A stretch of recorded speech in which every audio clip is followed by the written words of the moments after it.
Hello everyone, welcome back to this channel. So today we are going to cover decision trees. We are going to start a series of videos on decision trees, and this is the first among those videos.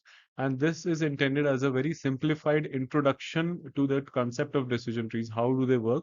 How do they give us decisions in terms of categorical and continuous variables? So decision trees can help us in both either on yes or no decisions, or categorizing something into two or three categories, or categorizing any variable into two or three categories to give that prediction. And then it also helps us to give a prediction on continuous variables, a value prediction on a value.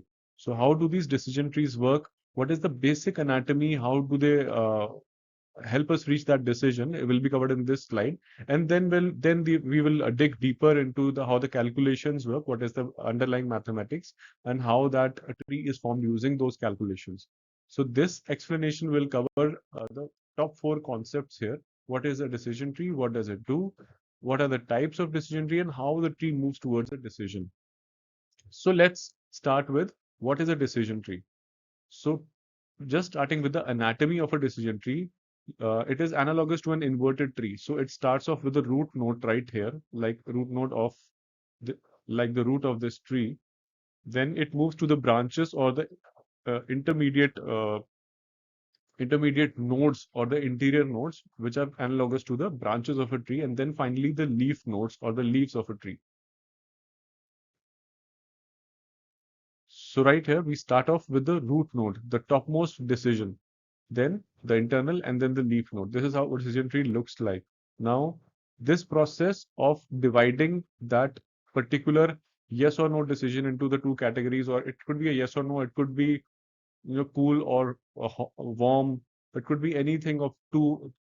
In this case, we just have two categories into which the first attribute is divided. This is the first attribute. This node contains the first attribute. This will get clear in the example that will follow this slide, wherein we will take an actual table of data, and we'll try to fit in to a tree, and then we will see how the tree gets us to a conclusion for that data. How does it help us make that prediction? So this is the table we are talking about. So this is a sample table. So these are four attributes.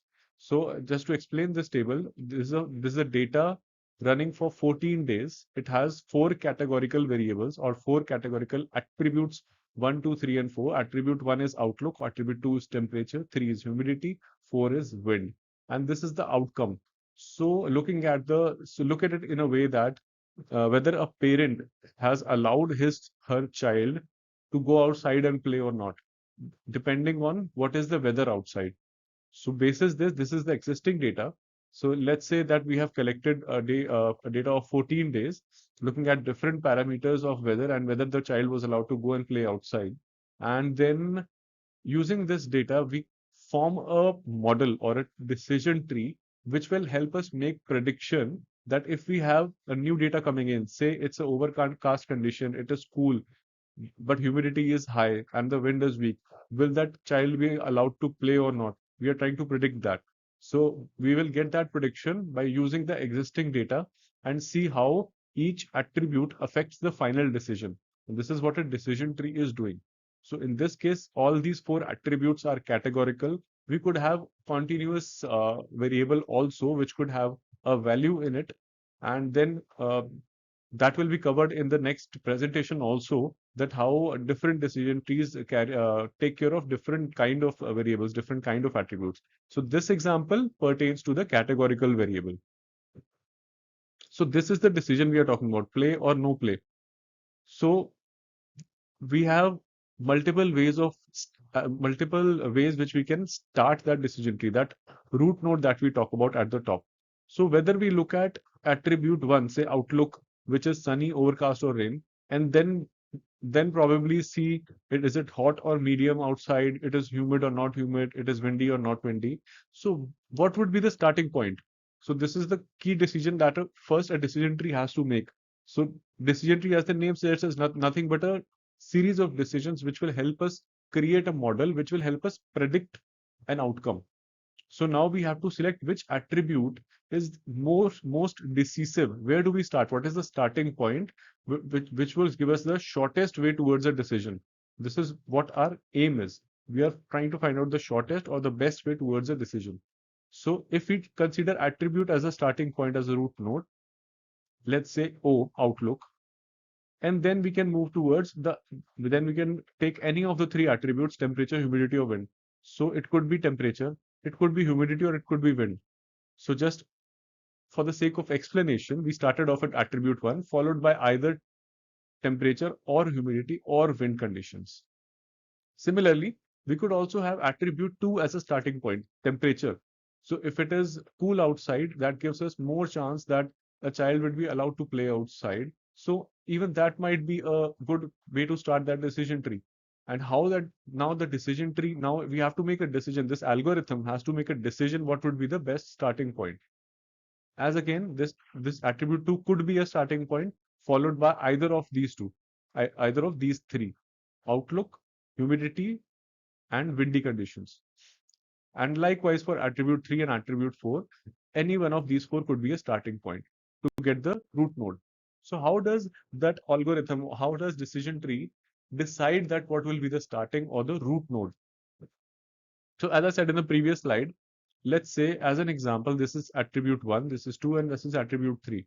Now, if we attribute 1, if we take that as a, as a as a criteria using which we split our data. So for example, say attribute 1 was, you saw that attribute 1 was outlook. Whether it is sunny, is it raining, what kind of weather it is. So in this particular diagram, we are taking just two for simplified explanation. We are just taking two of those categories, not three. Let's say in our example there were only two categories. So this attribute 1 could be divided into two. Let's say the plus. Let's assume the plus is play and minus is not play. So the first condition, say outlook, whether it is sunny or it is cloudy, let that be two conditions. So if it is sunny outside, there are more negatives and there are very less positive. The chance of playing for a child outside are 25%. So we calculated 25% by taking these two positives, dividing by the total data, that is the 8 data points. So 2 by 8 is 25%. So similarly, in this case, if the conditions are overcast, or say they are cool conditions, then the chances increase. So these are the resulting nodes that we get from that decision. And now how do we say that this is the best attribute to start as a starting point? By seeing at these results, which of these results is giving us a clear-cut decision. So from these three, we can see that in attribute 3, we get that there's a 90% chance of a child going out to play outside. It is a relatively purer node. It is a pure node, but not a completely pure node.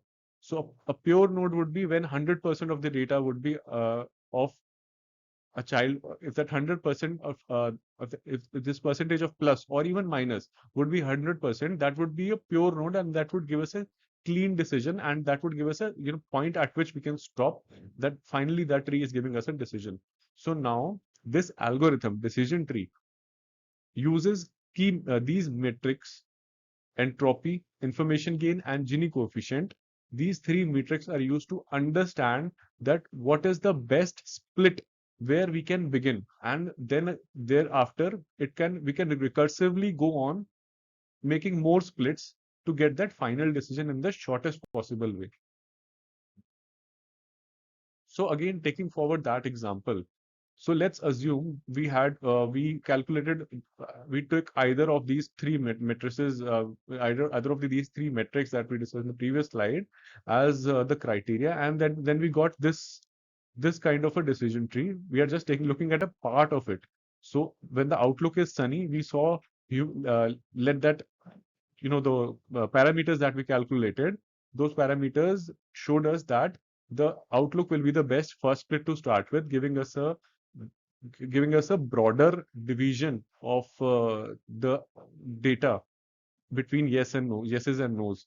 So then again in that algorithm, again that metric was calculated to understand, which is giving us the best possible or the purest possible nodes. Then that let that algorithm, let as an example, identify humidity as that criteria. So we started off with outlook, then we moved on to humidity. So if it is sunny and it is humid, then we get a pure node where three three data points are there, where we can say that child was not allowed to play outside. So this is how a decision tree help us reach a pure node. And similarly, the further splitting, the splitting of the tree can be done basis the calculation, where the algorithm will understand that this next decision is going to give us, it will give us higher chances of reaching a pure node or the purest possible node. So now when this model is prepared, we put this new data point is fitted into this model, and this model says first we have to look at the outlook, then the humidity level, we see it's sunny, it's high, and we get a decision no play. So this is how a decision tree works. It forms a structure basis some calculations, and that structure can help us fit a new variable, and which will give us an output, which will give us our prediction. Right here, what is happening is we started off with attribute 1, and then attribute 3 was identified by this algorithm as a key, as the key criteria, or the next splitting criteria, where we would get our prediction most effectively. So the types of decision tree that are there.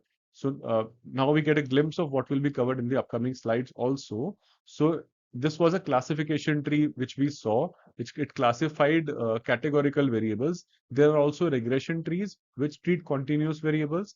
Then there are cart, which is a classification, which is a combination of classification and regression trees. And then it works on a feature, which is categorical feature, and a threshold value of the continuous variable. Then there is an ID3 algorithm, which is a classic tree that works on a greedy approach. The previous example was kind of a greedy approach only, that it selects the best attribute at each step. So at each step before splitting, using either information gain or entropy, the three metrics which we'll cover in the next presentation, it is decided then how the tree will move forward. Then there is another type of decision tree called C45, which is an extension of ID3, but it handles some of the limitations, such as handling continuous attributes and missing values at the same time. This shall also be covered in the upcoming presentations.